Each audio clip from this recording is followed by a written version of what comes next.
I'm Chris Stafford, and this is AART, the podcast where we get to know the women behind their art. If you don't feel it, I'll make you feel it. I'll show you what I mean. If you don't feel it, I'll make you feel it. I'll bring you to your knees. If you follow me. My guest this week is American conceptual artist Kathryn Andrews. Kathryn was born in Mobile, Alabama in 1973, the only child of Judy, an entrepreneur, and Lamar, a salesman and erstwhile poet. Kathryn's early days were transient because her family's business determined where they lived. Her childhood influences in terms of culture, politics, and religion would form the backdrop to her emergence as an artist. Her formal art education began with a BFA from Duke University and an MFA from the Art Center College of Design in Pasadena, California. She also studied photography at the Rochester Institute of Technology in New York prior to becoming interested in sculpture. She says that initially she did not consider being an artist. Working in mixed media came later. Kathryn spent time travelling through Europe and working a range of jobs, including with Bosnian refugees in Slovenia. She then spent 5 years in Manhattan as a researcher and working for the fine art photographer Rosalind Solomon. Kathryn then moved to Los Angeles in 2000 and began exhibiting her work in 2002. She has exhibited in numerous shows, both shared and solo, as well as holding performances at institutions, including the Broad Art Museum at Michigan State University in 2017, and the Museum of Contemporary Art in Chicago in 2015, the Highline New York in 2016, and the Museum Ludwig in Cologne, Germany in 2013.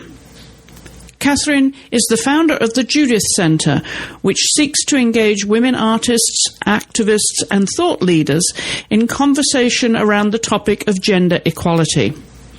It will launch in the spring of 2024 with 50 artists featured in 30 museums over the next 5 years. Meanwhile, Kathryn's work will be featured in a new exhibition at the Kunstmuseum Thun in September 2023 called Not My Circus, Not My Monkeys. Kathryn lives in Los Angeles with her 2 Bedlington Terriers, Coco and Cooper. Hi, Kathryn. Welcome to the podcast. Hi, Chris. Thank you. Glad to be here. Well, you know, the first thing I'm going to talk about is the dogs. 2 Bedlington Terriers. Tell us a story about your 2 dogs. Story of my dogs. Well, I have 2 wild and woolly dogs, Cooper and Coco. They're Bedlington Terriers. They hail from Pennsylvania. They're an unusual breed in the U.S., partially because they can have genetic disorders. And so a lot of breeders don't mess with that. But they were bred by a woman who's sort of a mad scientist who lives in the hinterlands, and I learned about her, and I had met a Bedlington Terrier that belonged to a friend of mine, and I fell madly in love, and so it just was time for me to get one. And then I got that one, and I enjoyed it so much. A few years later, I got the second one. Are they related? They are cousins.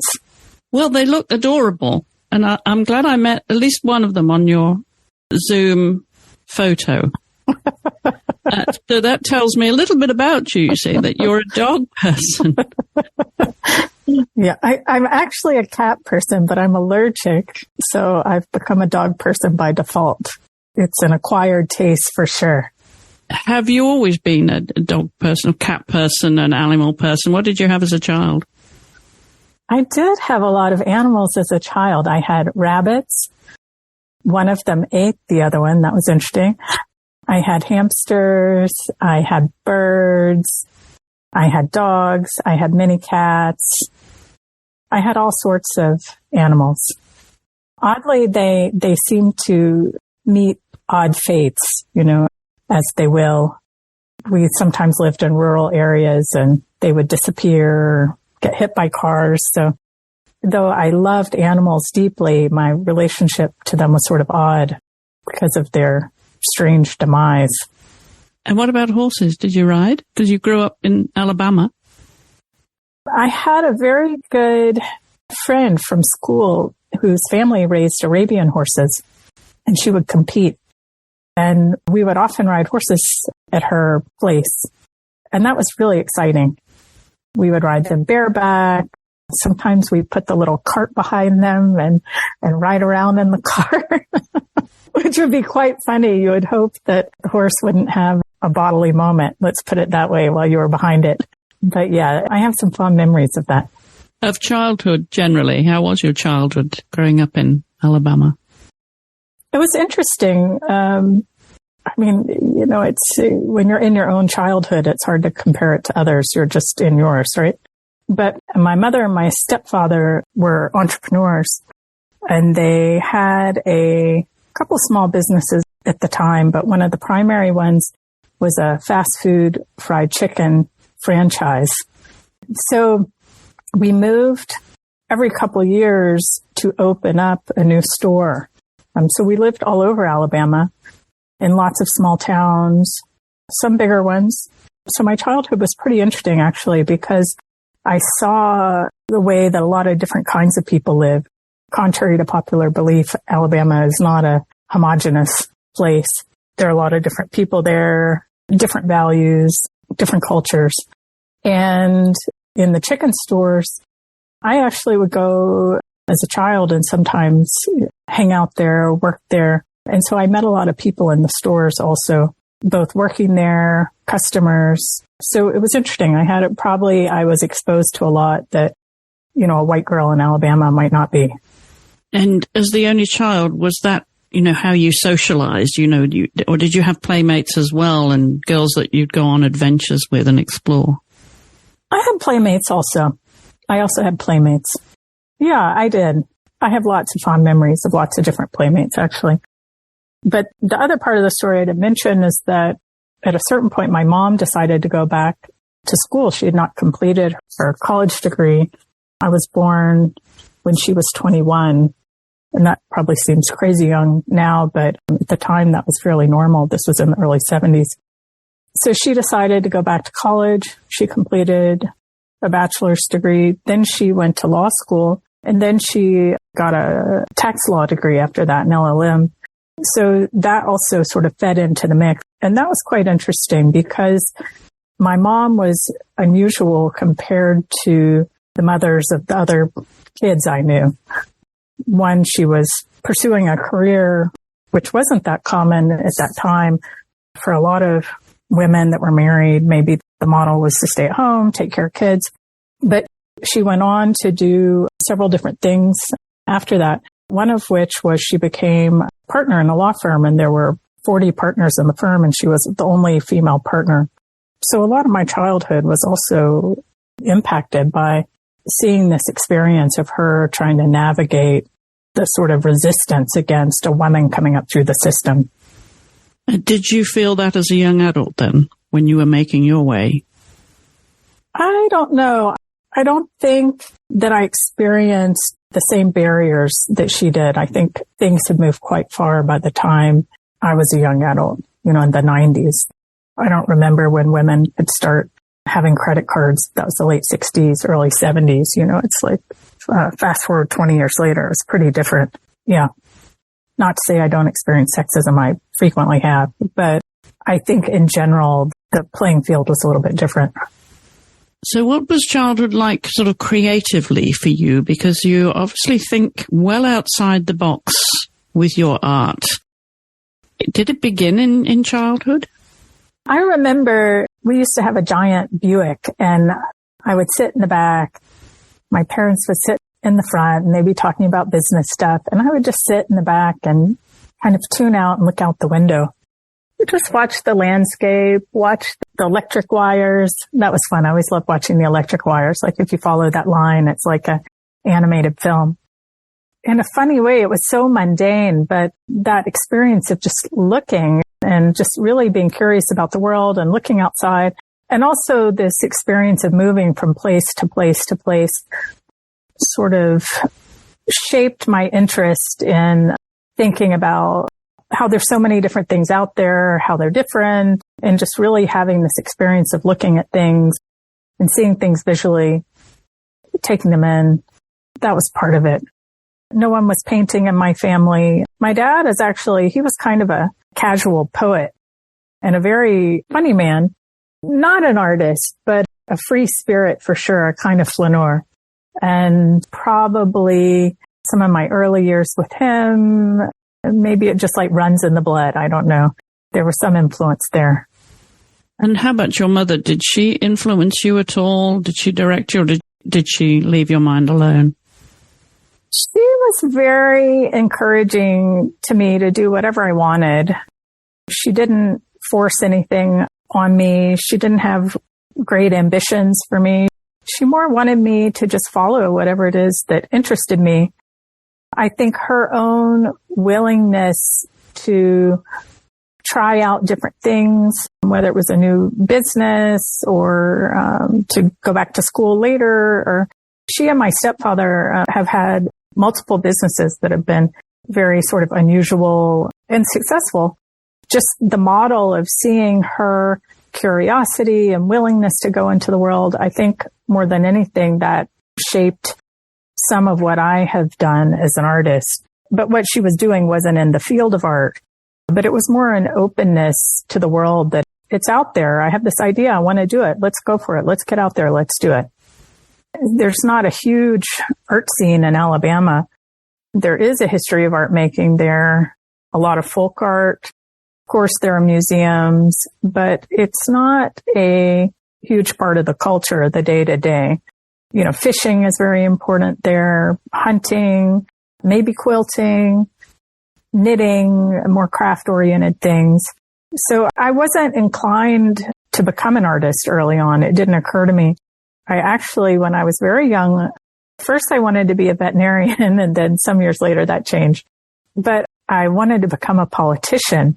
That really interested me. And I did a program as a teen. Must have been when I was 16 or 17. It was called Presidential Classroom. And many high schoolers from around the U.S. go to D.C. and they learn all about the systems of government. And after I did that, and I was so excited about it, I remember. And after I did that, I totally changed and said, hell no, I'm not going into politics. It's too messed up. I met my state senator and congressman, and I was just so disappointed, even as a teen, in the systems of government. Sort of seeing some of the folks we met putting on airs, I'll call it that. And I was pretty turned off. So after that, I wasn't really sure what I might do. I had a friend in high school our last year of high school, who switched. He opted out of physics and started taking a photography class. And I was really surprised when I learned about this, because I didn't even know that our school had a photography class. So I marched to the principal's office and I said, well, he's doing it. Why can't I do this thing? And they said, yep, you can do it too. So I went to the darkroom and I started learning about it, and I was hooked immediately. That was the first time I really came to art, and I was just sort of blown away. I was like, oh, this is what I want to do. So was it photography then that was the first appeal, or photo art, that you could do things with photography? No, it was straight photography. Just really very old-fashioned, traditional, working with the camera, photographing places, people, all that kind of thing. You know, how about your earlier other influences in terms of arts? And did you visit museums and galleries and have that kind of access to art generally? Is that something your mother took you to, or you discovered them yourself? We did not go to museums very much, no. I knew a tiny bit. Of course I knew about Picasso or maybe Matisse or something. I think we weren't so minded about art. We must have gone to Washington, D.C. when I was a kid and went to some of the museums there. I remember I visited New York when I was in high school once, and I don't know if we went to museums there. Surely we did, but it didn't make a big impression. I didn't come to art really until I was a college student. So I had decided I wanted to do photography. I knew that. I went to Duke as an undergraduate. I needed to get a job. I needed to make money. So I applied for a work-study job and got hired in the art history department in the slide library. And at that time, they had a position. This is quite funny because we're in such a different reality now with the onset of AI and everything else. All the professors, the different art history professors, would bring in books to the art history slide library and say, oh, I want to teach this subject to my students. So the slide librarians would photograph the books, produce colored slide film, and someone's job was to cut up this slide film and tape out every picture with silver tape and then put it into this plastic slide sleeve, right? And so then the slide could be used by the professor and they could do their lectures. So my job, which I did for several years, was to tape thousands and thousands of these little images. So that's how I learned art history. I just consumed, all these images, talked with the librarians about it, talked with many of the professors about it as they were coming in and out, looked at the books. And it was an amazing education, actually. Were there any other mediums that you enjoyed then when you were younger, before you took the route that you did? I wasn't thinking about art. It wasn't in my consciousness. One of the funny things was one of the first artists that I encountered was Stellark. He's an artist who put hooks in his body and suspended himself so that his skin would sort of pull into these drape-like forms, almost like he's a tent or a piece of fabric, and he would suspend himself all over. So I just skipped, all the basics and went straight to the hardcore stuff. So, I was very naive. I must have been 18. I'm fresh on the job and they're like, okay, this is what you're going to do, and so this is what was thrown at me. And this was one of my early encounters with art. So you mentioned that you went to Duke University in Durham, North Carolina, and you got your bachelor in fine arts. And then you went to the Art Center College of Design in Pasadena for your master's. Was there a time in between that you were discovering what you really wanted to do? There was. So I got to Duke, and at that time, they didn't have much of an art department. But they did have some very interesting things going on in relation to photography. Actually, one of the first teachers I had was Bill Noland, who is the son of Kenneth Noland, the painter, and is the brother of Katie Noland. And I learned the basics of photography from Bill, and that was just terribly exciting for me. Then, at the same time, Duke had created, shortly prior to that, the Center for Documentary Studies. And there were quite a few people there teaching on the idea of documentary, what it was, what it had been historically, what it could be. And that was very interesting. At first, that appealed to me a lot. And then I came to find that a bit conservative. That's complicated, but it has to do with sort of the history of photography, how it evolves, and it's sort of in a relationship to different political histories and how within the sort of height of what might be called modern photography, there's a real romanticism about political struggle. So at a certain point, I got a little frustrated with that. At the same time, I was taking a lot of classes in the history department at Duke and looking at different, I could only say like histories of civil war in lots of different countries and also the ways in which that had been depicted in different documentaries and by different filmmakers using different styles.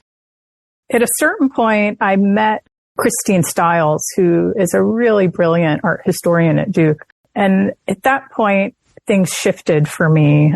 I think that's when I first learned about contemporary art. I just began to think about it more deeply. I wasn't so interested in art because I was coming out of Alabama and I was processing the very, very intense racism there, the very, very intense sexism there, the influence of many different religious groups who are proselytizing and who have a really big sort of impact on stuff down there. I was looking at that and trying to understand my relationship to having grown up around that and what my own ideas were. I was really processing my identity in relation to a very intense political history, and contemporary art seemed quite silly, theatrical, surface, not that powerful in comparison to what I was looking at that time. So even though I did meet Christine, and she invited me to curate this show at Duke called like Soho at Duke, that shows how old it was. They would invite students to go to Soho and look at the latest art and then make some exhibition on campus. She invited me to do that, and I turned it down because I just thought contemporary art was silly. But something shifted some years later, and I came back around. But I will say, Christine, though I didn't join her in that early moment, she turned a light bulb on for me that later I could use. In her own work, she was looking at histories of trauma, the impact of like nuclear waste sites. She had a very broad interest, and it wasn't so much about art, in my mind, as much as it was about certain political histories and artists responding to those histories. So that did make an impact and sort of stuck with me. You had asked about how I came to Art Center, sort of what happened in between. There was a period of some years after Duke and before I moved to Art Center where I was trying to figure out which direction I was headed. And I moved to New York. I worked for a photographer for a year, Rosalind Solomon, who is a sort of classic, you might call her a street photographer. She had trained and studied under Lisette Model. She's in her 90s now, I believe. You know, Diane Arbus also trained with Lisette Model, and Rosalind's work has a lot of overlap with Diane Arbus's work, but she was an adventurer. It's shocking if you look at the places she went to over the course of her life and all the different people that she met and all the different situations that she encountered. So, you know, little old me, what do you want to say? Like hillbilly from Alabama. I did go to Duke, so I met a few folks there, but, you know, I moved to New York fresh out of college and I was very naive. And to encounter Rosalind was pretty impressive because of her history and what she had seen in her lifetime. So from there, I thought that I might go down a more traditional photography path. So I actually went to Rochester Institute of Technology for a master's and started that there. And that was quite interesting. But after working there for about a year, I grew disillusioned with photographing people to talk about, you know, different situations. I mean, by different situations, I mean like topics that are political, let's say. I felt like it was exploitative to photograph people. So I shifted and thought, okay, well, this isn't working. This is not how I want to engage people. So maybe I need to make objects to photograph.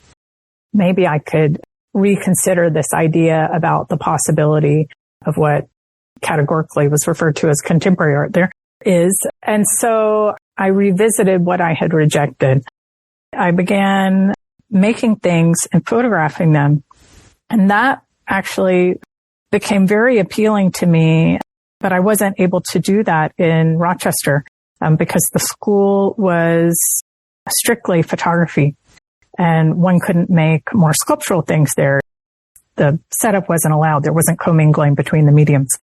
So at that point, I decided it was time to actually go somewhere else. So I left Rochester and looked at the U.S. at all the different schools that were interdisciplinary. And there were only a handful at that time. There was Columbia, there was Art Center, and there was UCLA. I also looked at CalArts, but photography was separated from the other mediums at CalArts at that time. And so that's how I came to Los Angeles, because Art Center was really, really very mixed up, and that was very attractive to me. What mediums were you using for those things that you were making to photograph then before that you mentioned, Kathryn? Found objects, clay, latex. I had been photographing people. So my first impulse was, I'll photograph figures. So I was looking at probably dolls, different things I find in thrift shops, kind of simple forms one might find in art stores. I began photographing those things. And I had this quite funny experience. I applied to Art Center. I got very fixated on it. I was like, this is the school, this is where I really want to go. And I sent in my application, and it was a portfolio of pretty traditional street photography. That's what I call it. That's what I've been doing up until that time. I knew when I applied that, it wasn't the right thing to be applying with, but I didn't have much else to show at that time. That was all there was. So I went ahead with it, and I got rejected. And I had a friend that was in school there at the time. And so we were talking about it. And I said, they don't understand, I'm leaving this direction I've been in, but I don't have the portfolio that shows that or whatnot, And he was like, yeah, I hear you, maybe you need to call the chair. So I said, that's a good idea. So I called up the chair and I said, I think you've made a mistake. I really think that we're the right fit. So he laughed and he said, come on out and let's chat, So I did. I flew out and I met different people teaching there. I happened to sit in on an admissions meeting, and that was very interesting. It was exactly what you might think in the worst way, is like, who wrote the recommendation? Oh, we know them. Okay, let that one in. And beyond that, I also saw what the students applied with, the prospective students. And after that, I was like, this is easy. I just have to throw together some crazy shit. This is no big deal. So I went back to Rochester. I was still living there, and I remade my portfolio in some haphazard, thrown together, crazy ass way, and resubmitted it a couple months later and was admitted. And that was that. So was it at that time then you really firmly believed in yourself? You had the self-confidence to be able to pursue a career in art, that this could be a lifestyle and actually pay the rent? No, not at all. For me, I never had confidence in what I was doing. It was more just a draw or a pull. There was just this strong force saying, this is where you must go. This is your direction. This is it. It was just an energetic pull, really, is the only way I can describe it. And it wasn't until probably even a decade later until I began to have any clue about what I was actually interested in making and what I wanted to do. There was a period from when I was very young until when I was 2008. I don't know how old I was at that point. Let's run that little math. But it took me a very, very long time to understand what I was actually trying to do. Well, I'm wondering if you found that this was a period in your life of self-discovery then, and that's how it interpreted into your art. Yeah, I think for sure. Absolutely. I mean, I'm still in that period of self-discovery, so it's definitely not done. Maybe all artists are, right? I think my own trajectory was so confusing because sort of the values of my parents, they were extremely open-minded and extremely accepting of difference and sort of quite radical by comparison to other people that we were surrounded by in Alabama. And that wasn't always altruistic. Some of it was because they needed to be in order to come along with all different kinds of people to make their business successful. And I was really grappling with what that meant in relation to being surrounded by people that were very racist, sexist, extremely religious, all sorts of things like that. And so I was pretty confused by the time I left. And it took me some time to make sense of those values in my own relationship to them. Every now and then I meet people who grew up in New York or who grew up in LA or some big city. And I'm like, oh, you're so lucky you got to be exposed to all these different models and really see the world and understand that there is a big world and how it can work. You know, I think it took me a long time to come to terms with my own relationship to this very backward way of being. You moved to LA in 2000. Was that because you realized then after you graduated that that was going to have to be where you discovered your future? When I got to New York in the 90s, I was pretty blown away. You know, even though up until I was 18, I was in Alabama and we did move a lot. You know, I was mentioning in some ways I was very provincial, but we did move a lot. And I did have a concept of differences out there. And so when I turned 18, I had normalized that experience of, oh, one could be in motion. One could go to the next place and see the next bit of stuff. And one could go again and then meet these people and then go over there and meet those people. The word peripatetic pops in my mind. And when I was in college, I actually lived many places in the summer. I also did travel abroad. I lived in Slovenia and worked as a volunteer with refugees from the Bosnian War. You know, I lived in Paris. I traveled all over. I lived in Oregon. I lived in Texas. I lived in Wyoming. I was moving around a lot. And when I got to New York, I was so excited because I was like, okay, I don't have to move. I can just like walk through Brooklyn, you know, and just see all these different cultures here together or side by side. So I really was so excited. I felt like I had found a place that made more sense for me.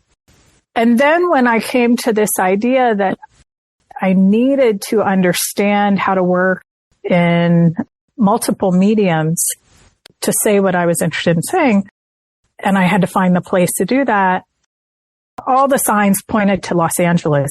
But I wasn't excited about leaving New York. I didn't want to leave New York. I didn't like California. I didn't like Los Angeles. But I could just tell there was something going on there that was bigger, that was related to what I was interested in, and that it just made sense to go. So I kind of went there, even though it was against what I wanted, but I somehow had this feeling or knew that it was what I needed to do. And then once I got to LA, I had to make this decision. I was like, okay, Kathryn, this is getting a little crazy. Like, you can't just be a rolling stone. You know, at a certain point, you're going to have to dig in and commit. And so I made the decision that LA is just where I would do that I would sort of slow down and try to go deeper. Instead of just staying on the surface and moving around, I would try to stay in one place and kind of go down vertically or just dig in deep, entrench. And does it still seem like the right fit for you all these years later? I do think LA is very good for me. I think it's very good for artists in general because this has changed quite a bit. And even in the last few years, it's really changed with all the galleries moving here, so many artists, lots of institutions popping up. Now it's quite a bit more social than it had been, but because of the distances, because of the traffic, also because of the sun creates this sense that there's infinite time. There are no seasons. There's no urgency. You know, it's pretty much the same here day in and day out. I mean, there's some exceptions, June gloom. But because of all that, artists get an opportunity here to really be on their own and to individuate. And I think that is very good for artists. They get to have time with themselves and to come to what they're doing without having to worry so much about how it fits what everybody else is doing. And your work really evokes so many different feelings, as art is meant to do, to really make us look at it in a new way. And I'm wondering how much now, you talked about politics, history, how much of that influences your art, either consciously or subconsciously, when you later stand back and review it? That is definitely in there.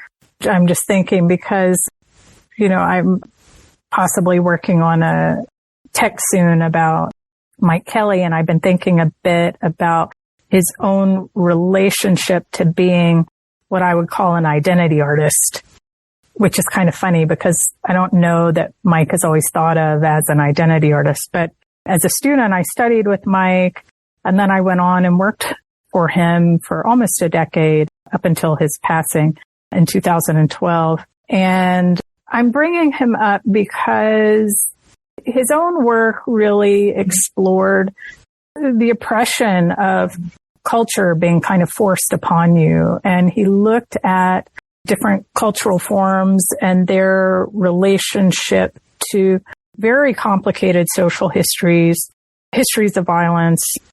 And he was so brilliant and funny, and he was so playful and creative. He could take all of that and distill it down in a way and serve it up to the people that everybody could enjoy it, connect to it, and understand exactly what he was talking about. But in many ways, I think he is such an important artist in the late 20th century, looking at the idea of what does it mean to have an identity that you don't connect with. Right now, I think we've shifted to definitely looking at many groups that have been oppressed in the last centuries in the United States. And we don't tend to think of the white man as a figure that's been oppressed. But Mike's work did look at that. And I think it might be interesting to reconsider it more in this moment right now in relationship to what he was saying about masculinity. And there are many other artists kind of his era or his generation that were looking at similar questions. Cindy Sherman's a very obvious one. One of my favorite artists is Lutz Bacher, who passed away. I love Sturtevant. Picabia is probably my favorite, one of my favorite early modernists who sort of charted out this territory. But all these artists, one of the things they have in common is looking at this question of how we define ourselves in relation to what's around us, the social situations we're born into and the sort of many conflicts that are going on all the time. And my own work definitely deals with questions about that. It looks at histories of violence. It looks at how those histories intermingle with histories of aesthetics. And I try to position how I use materials and how I use forms and how I'm perceived as a woman in relation to those histories of violence, in relation to those histories of aesthetics. I'm very conscious of all that, and I'm trying to wrangle all that in any given artwork. I don't do it the same every time. I'm not a factory artist that makes widgets and this piece and that piece and that piece are all similar.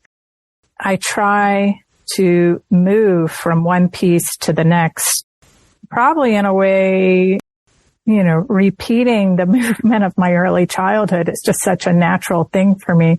It's probably a curse for me as an artist as well. The market likes an artist that just does the same thing all the time. So the market can identify it, pin it down, consume it, commodify it, whatnot. But for me, that just hasn't been so interesting. I like the freedom. I like the unknown. I like the going into the challenge and trying to see what can come of all that. So if we were to meet at a party and I asked you what you did, what would your answer be? Yeah, well, that's a complicated question, Chris. I actually, in addition to being an artist, I'm a therapist. I went back to school sort of recently and got a master's in clinical psychology. And so now, in addition to making art, I work with trauma patients, and that is very fascinating. So I might answer that I'm an artist, but depending on who you are, I might answer that I'm a therapist. I also recently formed a 501c3 called the Judith Center, and it's looking at the current state of sexism in the U.S. it invites artists to collaborate with us to address that. And we work with a lot of institutions, university art museums and whatnot, and put on programming. So at least that's my vision for what we're going to do. We're launching next spring, and we're going to be addressing a lot of different topics that are very pressing in the U.S. right now in relation to gender equality. So I might answer that I run a 501c3. So there's a choice of answers there, and I was going to come to that, of course, because you had told me that you were doing this. So this really speaks to gender politics and sexual politics of the day. And this is quite a large undertaking. You were telling me that you now have 50 artists, 30 museums, and it's a multi-year project. Give a sense of what this is going to do when it launches in 2024, how people can engage with this.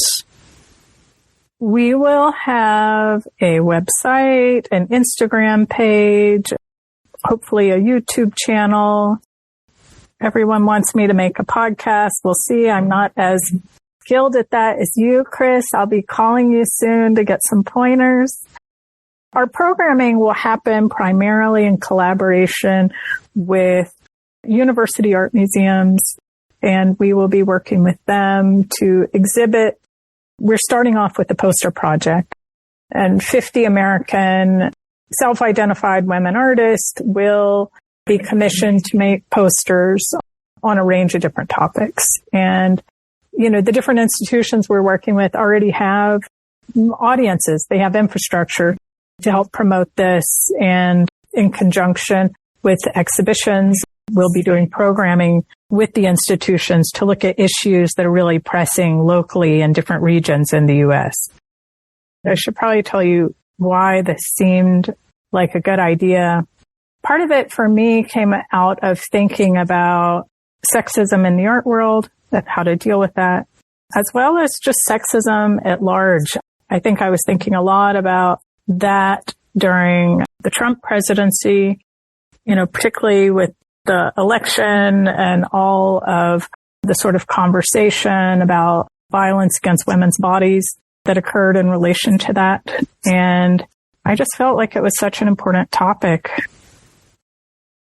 This is really, really important. And I'm wondering what kind of legacy you hope this will bring, given the subject matter that you're embracing with this. It's a huge project. It is a big project. I'm a very, very good delegator, trained by these wild entrepreneurs. So somehow I seem to be able to do it. I also don't have kids, so I am able to spend the time on it that some women would be doing differently, let's say, if they're raising families, or men raising families, or any person of any gender identity, however that goes. But I don't see it necessarily as different than my work. I see my artwork being informed by work with trauma patients. I see, what I'm learning in the sort of psychoanalytic space is informing my understanding of what's going on culturally at large in terms of the many places where sexism plays out and how it plays out and why it plays out. And, I'm taking all of that and reflecting upon it as I'm making artworks. In many ways, I feel like it's bringing me closer and closer to what it is I'm interested in, what I want to say, and my own output as an artist. Continuing your journey of self-discovery, then. That's right. My latest sculpture, it just was exhibited this past week, or is it on view right now at David Kordansky Gallery in conjunction with his 20th year of running the gallery. He has an exhibition that's an anniversary sort of exhibition. My latest artwork that came out there is a sculpture of breasts filled with hundreds of thousands of dollars of shredded U.S. currency. And they're made out of stainless steel and glass, and it's a lot of fun. So for me, that piece is maybe the fusion of like Kleinian ideas, British object relations about the good breast, the bad breast. How is a culture? How are we looking at the body and our relationship to it? What we want to do with it?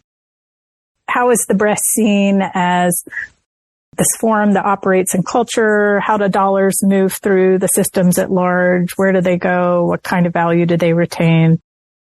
You know, that's some of the literal stuff. There's a lot more symbolic stuff, but these are things that I enjoy thinking about.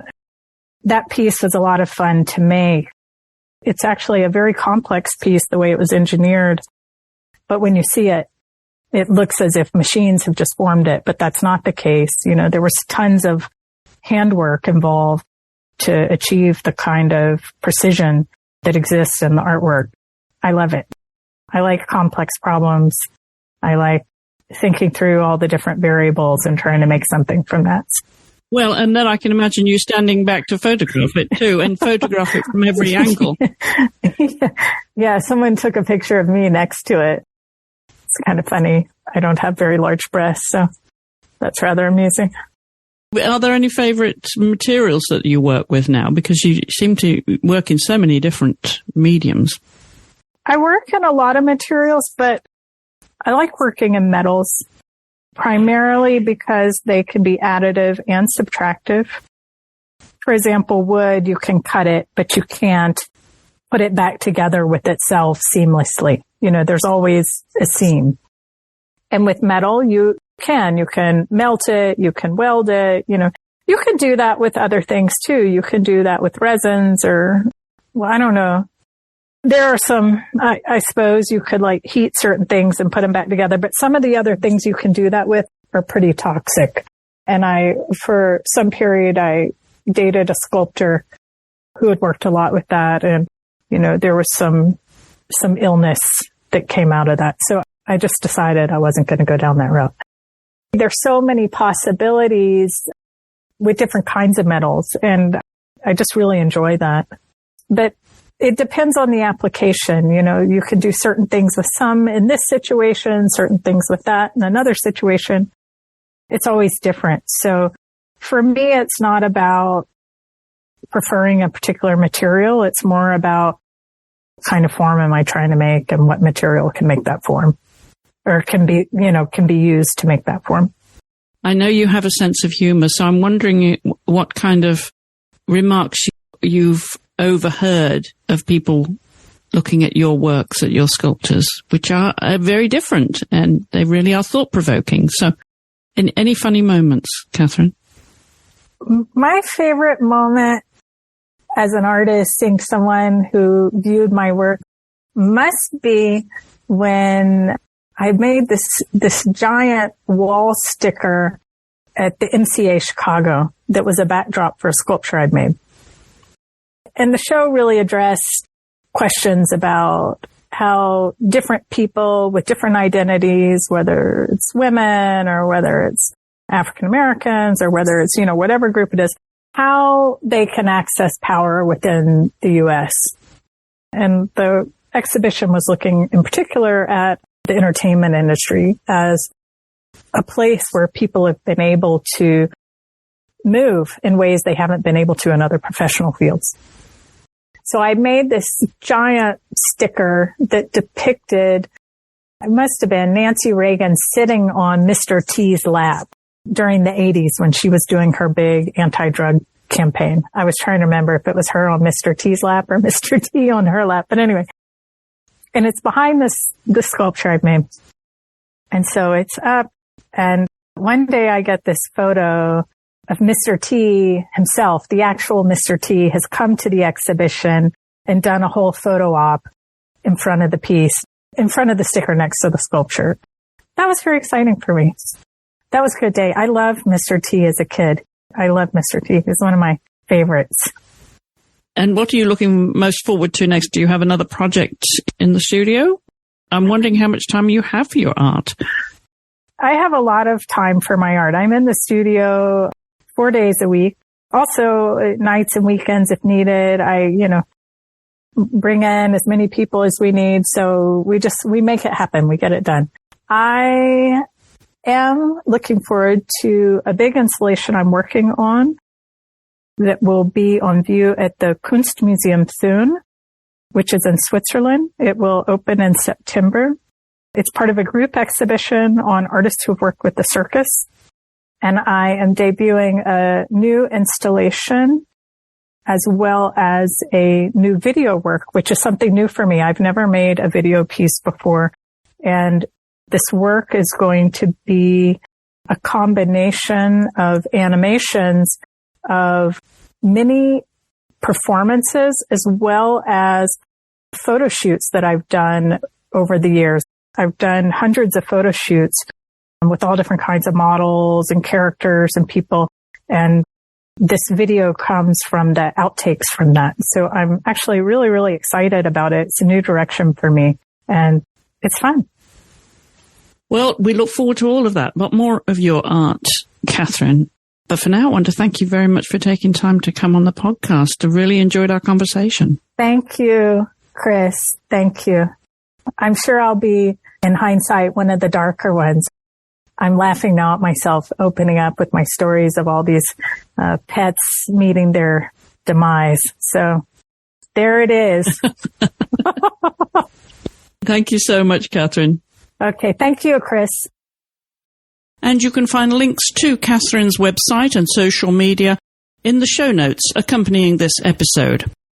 You can also find us on Instagram at the AART Podcast. That's art with 2 A's. And if you'd like to leave your comments and questions or suggestions for guests to come on the program, then please do drop us a line to hollowellstudios@gmail.com, or you can send us a message on Instagram.